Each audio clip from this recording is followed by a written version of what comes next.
Hi everybody, and welcome to another edition of Bengal Magazine. First, my thanks to Jeff Ventura for filling in for me 2 weeks ago. And on the show today, we're going to talk a little hockey. Joining us is Steve Murphy, our interim head coach of the Bengals. And Steve's bringing along Taylor Pryce, a junior forward from Newmarket, Ontario, just north of Toronto, I just learned.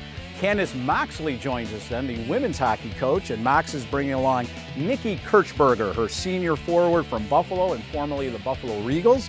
Marie Curran is going to be on. She is our senior women's administrator, and she's going to talk about that role with the Bengals. We'll also have Bengal Update with Rebecca Coleman, and of course the Tim Hortons Athlete of the Week. So lots to talk about. We'll take a quick break, and when we come back, we're on the ice talking hockey.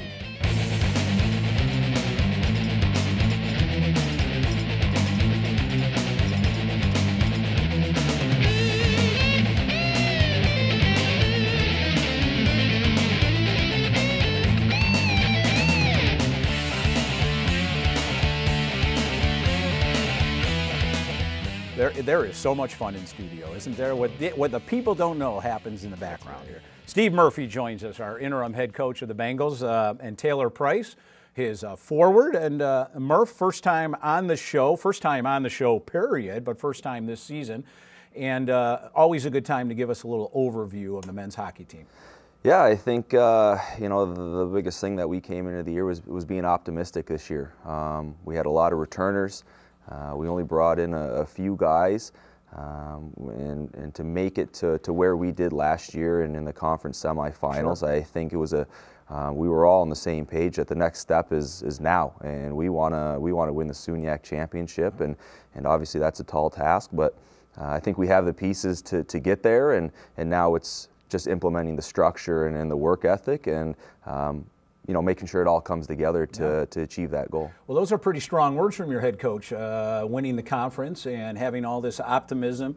Did you feel that coming into training camp? Yeah, absolutely. It's another year older. Our team's pretty tight-knit. We brought in 4 guys, 3 forwards, and a goalie. And those freshmen stepped in with a big role right away. So far, I think we're looking great. And yet, you really, when you look at this roster, it's an upperclassman-laden roster. You have 12 upperclassmen, only 3 freshmen.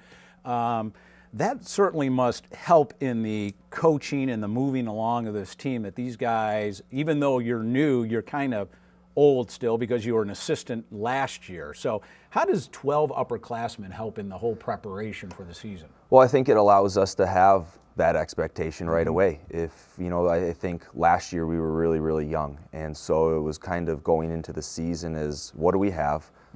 What do we want to accomplish? And now that we are older, and I would even consider the sophomores older, that's right. I think it's there for us, and we know what we want to achieve, and we understand that there's a process needed to get there, but it allows us to have those expectations right away. Very good. You're the head coach now, interim head coach.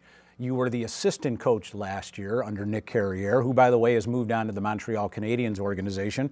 The biggest change for you from the assistant role to the head coaching role? Well, I think the biggest change is I guess I get the final say in everything now. You're the man. As far as running the bench and preparing practice, I feel it's all the same. If I was a second assistant and I was up in the press box and not down on the bench, I guess in the heat of things, I think it would be a lot different. But because I'm there interacting, last season one-on-one with guys and right there next to Nikki Kirchberger, the former head coach, sure. I feel that's valuable head coaching experience. You may not have the title, but you're right there with them on the bench, and so I think there's not much change, but there is a little bit in a way too. Has there been a time over the last couple of months or when you've said, oh, that's my job to do now? And can you tell us a story like that? No, I don't think so. Good. I think everything was I was excited. Great. And I told my parents right away, you never want to wish time away, but I was just waiting until October 19th, and it was kind of, hurry up, let's get on the ice. That's right. So, no, I think once I became aware that I was going to be named interim, it took a little bit maybe for it to kick in that, okay, let's go. And no, I think the excitement was there right away. And I was excited for these guys to get back and get things going. Is there a change in this guy from when he was the assistant coach to now he's the hot shot? Yeah, I think change is good, and I think there is a change, and guys realize it, and guys are expected to do certain things. Sure, absolutely. Is there a style change to this team? Is there a philosophical change from Coach Carrier to you, even though you were his assistant? Are you kind of tweaking some things? Yeah, I think so. You know, I think the game in itself, hockey, has just changed so much in the past few years that I've tried to explain that it's no more is it the, you know, try to run teams out of the building, and we need to have a good combination of skill and speed, also a physical presence. So we tried to tailor our game that way, and the one thing that we did, me and my assistant Nick Terring did, was lay out a structure right away and try to let these guys know this is how we're going to play, and you know, we believe structure, you know, really protects them as players and allows their skill to come out. So that was probably one of the biggest things is just changing, you know, everything from fundamentals, what we want to do as individuals, to systematically playing as a team. So there was a lot of change and a lot of moving pieces there. So from a student athlete standpoint, what are the most significant changes that you've seen from last year under Nick to this year under Steve? Well, I think, I mean, it's hard to just say like one certain thing. Sure. More of a philosophy. But obviously you can't change the game too much. Obviously there's certain systems that he chooses over certain different ones. But I think some guys might be kind of hesitant to change. But I think we're mature enough that we can take it and run with it. So we've been talking about team, now we're talking about individual. What are your goals this year, Taylor, as one of the spokespeople for the team? Well, I think we got a lot of skill up front, and I want to be one of those go-to guys, maybe a point-a-game type of player, and bring that to the table. Fantastic. We've already had a couple games, a 1-1 tie with Fredonia, a 2-2 tie with Nazareth. I'll ask you both this question. First, you, what did you see in the team and your teammates in those two games? Well, 2 ties, I mean, it's kind of a funny feeling in the dressing room. It's kind of like we didn't lose, but we didn't win. Yeah. We're undefeated. At the same time, we had a lot of positive, but a lot of negatives. So we got to learn from the negatives and take away what we can from the positives. Agree with that, Coach, and what did you see in those games? Yeah, I think so. We talked about change, and there was just so much that we wanted to implement that was maybe different from how these guys have played in the past 2 or 3 years. And so we went into the first weekend by no means expecting things to be perfect. I think there were a lot of good things that came out of the weekend. We were very, very happy that we only gave up 3 goals all weekend, when last year we were averaging about 3 a game given up. So that was very, very positive. We took away, I thought the freshmen added significant depth and helped us up front. You know, one of the areas that we thought and we wanted them to help us was goal scoring. So obviously in 2 ties, we only scored 3 goals, but you know, they were adjusting and trying to kind of figure out their game on the fly as well. I think our goaltender, Mike De Laverne, picked off right where he left off last year.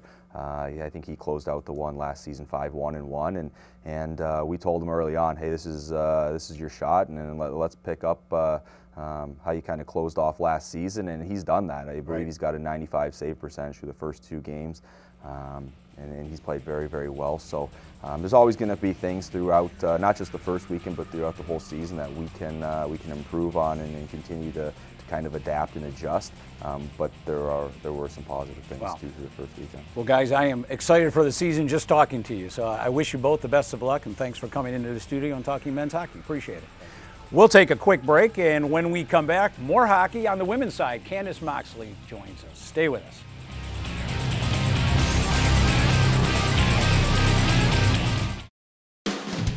Well, congratulations are going out to Erin Guillen from the women's hockey team. The sophomore business major scored her first collegiate hat trick and added an assist in Buffalo State's season-opening 6-2 win over Nichols College on Friday.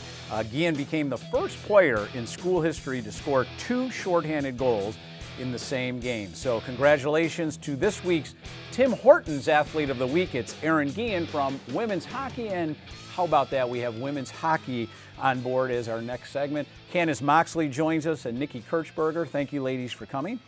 As we did with Murph, first time on the show, Mox, give us a little overview of your team this year. Well, we have a lot of players returning. We only brought in a class of 5 freshmen this year, and our class of 10 freshmen from last year are now all sophomores. So we have a very young team, a very fast team, but I'm really excited for what we can do this season. You have 7 upperclassmen, so really you have 15 sophomores and freshmen. So you would look at a roster and say that's a little inexperienced. Don't know if you look at it that way. How do you look at your roster, and do you have to tweak your coaching style, or is it full steam ahead? I think it's full steam ahead. Great. Our expectations are high for this group of girls. Our freshmen last year got a lot of experience on ice. They were tossed in the fire right away. Yep. And I believe that they handled it very well. Mm-hmm. And we made the playoffs last year, so they have that experience underneath their belt as well. So a lot of our season ended last year, first round of playoffs, mm-hmm. but I think the girls knew that this upcoming season they could do some pretty special things. So we're looking forward to that. Your student athlete here next to you, the senior, is going like this, and Yeah. she's agreeing. So tell me what you agree about with Mox. Did you sense this coming in? Yeah, we have so much speed up front coming from a couple of our freshmen. Like she said, our returning sophomores got the taste. A lot of us know what we can bring, and like a lot of us are on the same page with that expectation of shooting high and keeping it high. So this word expectations is an interesting word because you don't want to look too far down the road. You take every game as it is, and yet this excitement about getting the season on. Did it carry into the locker room throughout training camp and these first 2 games? Are the expectations still very real? Oh, they're so real. Everybody's seen it this weekend. We came out with pretty big wins, setting the bar high for sweeping our first weekend. So everybody sees it, and everybody has that taste and that grind and bite down on your mouth guard and just let's get the wins. Wow. Gosh, put me in, coach. I'm ready to play. She should be the coach, for gosh sake. Holy. Mox, 3rd season. You kind of came in late the first year, limited recruiting. Last year, full year. Now, you feel this is your program now and where you want it and where you want to take it? Oh yeah, for sure. I think even the first year that I came in with the players that I did have on my roster, they bought in right away, which was fantastic because we still have some of those players in our locker room today. Nikki being one of them. Absolutely. So I think the trend with how these girls have played in the past and how they're playing now and what they want to get out of their college experience has been great. And it really, we're there to push them along the way, but they're in the locker room every day doing the exact same thing with every single one of our players there. So knowing that I have full trust in Nikki and our upperclassmen to lead the way, the right way. Well, let's talk about her a little bit because she's moved from defense over the last 2 years, probably a necessity thing considering the roster makeup to forward. And you put a big smile on your face. That's a good thing, I'm assuming? It's a great thing. Okay, why is that a great thing? Because Nikki has a lot of speed and she can be a threat up front. And playing center, she's still able to play that defensive role in our zone. She has a great ability to just win battles, beat players to pucks, and get pucks to the net front. So we're looking to Nikki to put a few goals in this year and create another offensive element for us. Right, and she already has this year. So how does that make you feel going from defense to forward? Were you like, yes, get me up there, or were you kind of sad to leave the defense corps a little bit? I mean, I was kind of sad, but other than that, like she said, like center is kind of like a defensive aspect. So I like being able to grind down low, but also be able to skate down to the offensive zone and grind down there. So either way, I just like getting into the corners. I like battling, popping the puck out, and getting some assists. There you go. We've got a couple minutes. I want to talk to both of you about the state of women's hockey right now. And this could be a whole segment, but it's by itself. But we were talking off camera about you being somewhat of a pioneer. Certainly you are, Mox. But you've been playing hockey since you were young. Your dad got you on skates when you were 3 or 4. But women's hockey has really taken off in the last 10 to 12 years.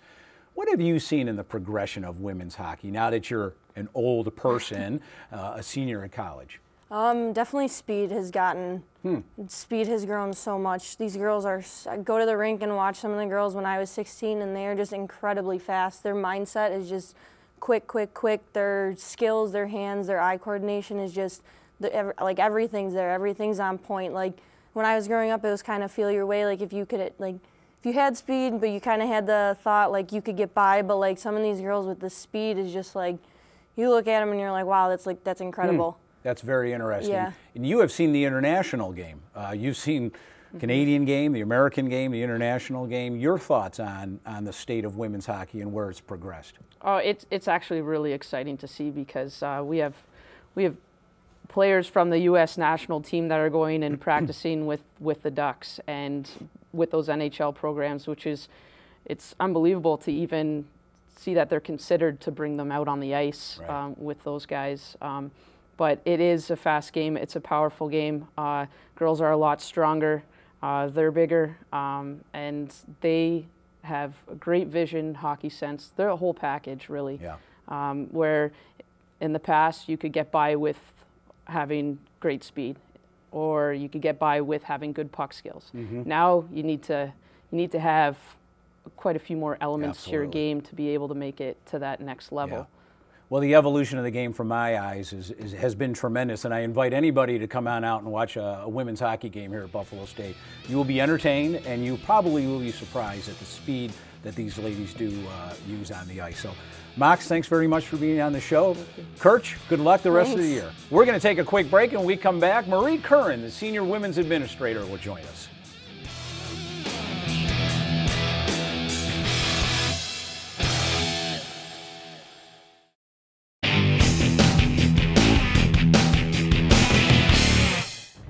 Welcome to Bengal Update. I'm Rebecca Coleman here with the recap of news and a look at the upcoming events surrounding Buffalo State athletics. Women's soccer is in search of their first ever league championship and first appearance in the SUNY title game since 1984.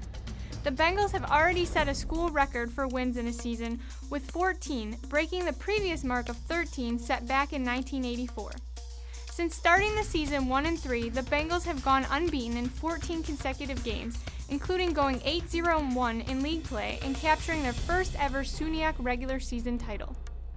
Buffalo State takes on 4th-seeded Plattsburgh in the SUNY semifinals on Wednesday afternoon. Since last Bengal update, Buffalo State football has gone 2-1. The Bengals rolled past Finlandia 62-0, setting a defensive school record by limiting the visitors to just 24 yards of total offense. Buffalo State then upended Utica 28-16 as the Bengal defense continued to dominate. Dale Stewart tied a school record during the game with a 100-yard kick return that was set by Lamar Wilson against Robert Morris back in 1998. Last weekend, the Bengals were tripped up by Hartwick despite outgaining the Hawks 467-374. In the 41-30 loss, Hartwick capitalized on 3 turnovers to secure the win. Buffalo State looks to get back in the win column this week as it takes on Ithaca on Saturday afternoon at 12 p.m. Men's and women's cross country competed at the SUNY Championships hosted by Plattsburgh over the weekend. On the women's side, Sheree Smith paced the Bengals to an 8th place finish out of 10 teams. Smith covered the 6K course in 23 minutes and 49 seconds for a 37th overall finish. On the men's side, Felipe Yanez led the Bengals to a 10th place finish. The junior finished the 8K course 63rd overall with a time of 27 minutes and 47 seconds. Men's soccer ended the 2015 season with a 2-0 loss at Cortland in the SUNY quarterfinals. Junior goalkeeper William Benahene finished with 9 saves, but it was not enough to backstop the number 6-seeded Bengals to a victory. Buffalo State's final record of 10-7-2 represents the program's highest single-season win total since 2008, when it had won 11 games. The postseason appearance was the second in 3 years under head coach Mark Howlett, after qualifying for the playoffs just twice in the previous 14 years prior to his arrival. Junior Luke Pavone's team-leading 11 goals this season were the most by a Bengal since Brian Miller scored 16 in 2003. Women's volleyball also closed out the 2015 season over the weekend. The Bengals finished with an overall record of 12-18 and a conference record of 2-7. Hosting the Bengal Challenge to close out the year, the Bengals went 2-1. Buffalo State defeated St. Lawrence 3-1 and St. John Fisher 3-0 before falling to Allegheny in a tough 5-set match. Men's and women's swimming and diving opened up the season with a home exhibition meet against Monroe Community College. Under first-year head coach Nick Stone, the Bengals put together a number of strong swims. Kyle Siskar, Tom DePasquale, Connor Mergler, and Zachary Graymont all recorded first-place finishes for the men, while Sarah Exposito and Allison Kolzinski tallied first-place finishes for the women. Men's hockey opened up the 2015-16 season over the weekend at home. The Bengals finished with 2 ties, with a 1-1 result against Fredonia in a Battle by the Lake matchup, and then a 2-2 result against visiting Nazareth. 9 players have tallied points for the Bengals in just 2 games. The Bengals returned to action with a trip to North Country over the weekend.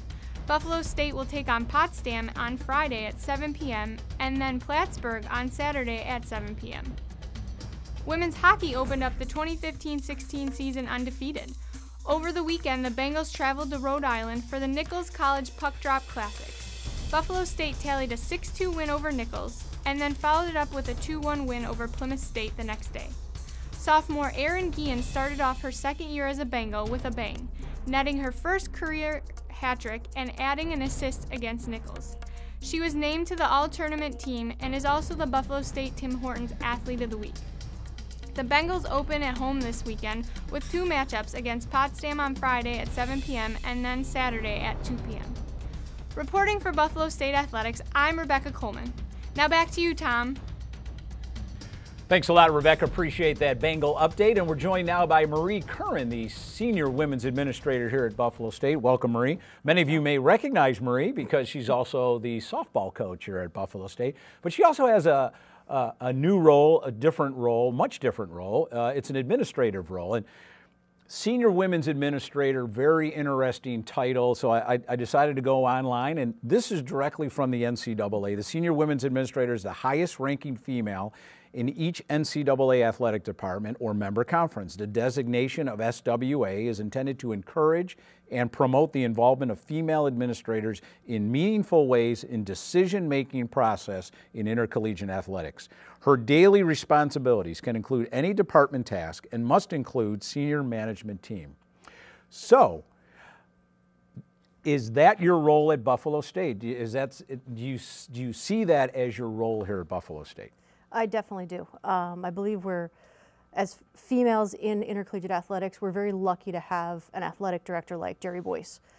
He's a firm believer in the women's role in athletics, firm believer that I should be a part of the management team. So it's wonderful because I'm involved in everything. It's not just about women's sports or female athletes or things that are around women. It's everything. It's all athletes. It's the whole department. So it's been a wonderful first 6 weeks. Well, good to hear that, and it is. It's an encompassing role.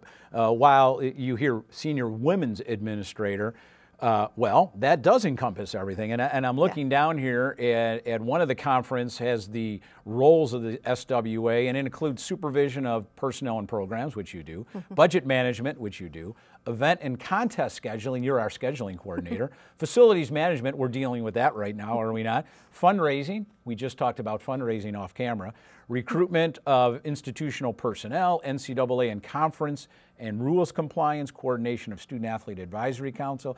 You might not have a big hand in that, support of gender equity and Title IX initiatives, and membership in professional organization.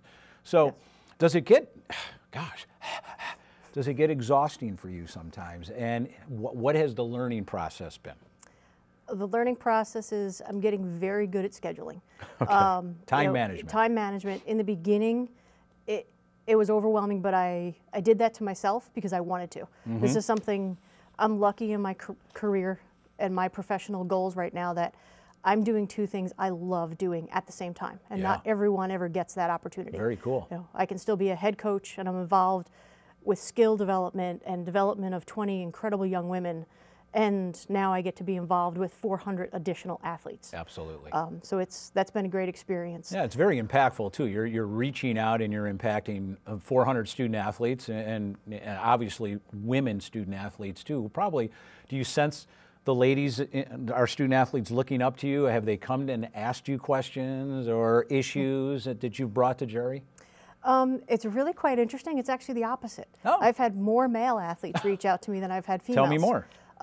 It's been quite enjoyable because I'm more exposed to them. Yeah. So there's many more conversations in the hallway compared to just the hi coach, because they knew I was the softball coach. There you go. Now it's the stop and talk, and how's the Leadership Academy going, and oh, I want to do this, and I want to be involved. I'm looking into sports management. Do you have any ideas of what I can do? Fabulous. So it's So they see you as an administrator, not just a coach. Yes. Just a fascinating subject, and love to have you back on to talk more about it. But for now, thanks very much, Marie. Appreciate it. Thank you, Tom. That's going to wrap up this edition of Bengal Magazine. Thanks to everybody here at Instructional Resources, and I will see you again in 2 weeks for more Bengal Magazine.